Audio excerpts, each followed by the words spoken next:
1 एप्रिलपासून रेशन कार्डाबाबत लागू होणाऱ्या जाचक व दुप्पटी नियमावलीचा तीव्र निषेध व ती रद्द करण्याबाबत जिल्हाधिकारी यांना निवेदन देण्यात आले। माननीय जिल्हाधिकारी साहेबांना निवेदन देण्यात आलेले आहे। महाराष्ट्र शासनाच्या वतीनं 1 एप्रिल पासून रेशनिंग धान्याबाबत काही घातक अटी घालणार आहेत।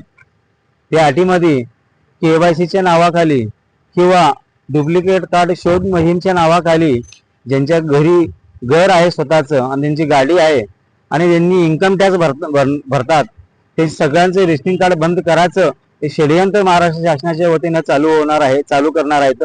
त्याला आम्ही सक्त विरोध करण्यासाठी आज सोलापूर शहर रेशनिंग कार्ड धारक संघटनेच्या वतीनं माननीय जिल्हाधिकाऱ्यांना आम्ही निवेदन देण्यात आलेले की हा नियम ताबडतोब रद्द करण्यात यावा, अन्यथा महाराष्ट्रभर आम्ही आंदोलन केल्याशिवाय राहणार नाही आहे।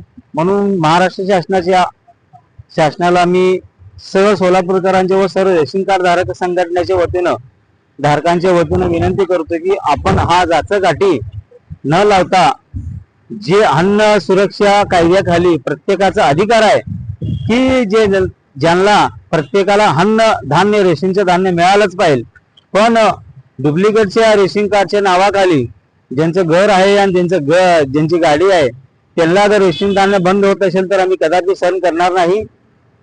लवकरात लवकर हे नियम रद्द करून सर्वांना सरसकट रेशनचं धान्य चालू करावे अशी आमची सोलापूर शहर रेशन धारक संघटनेच्या वतीनं नम्र विनंती आहे। नवनवीन अपडेटसाठी जनता राज्य न्यूज चॅनलला सबस्क्राईब करा, लाईक करा आणि शेअर करायला विसरू नका।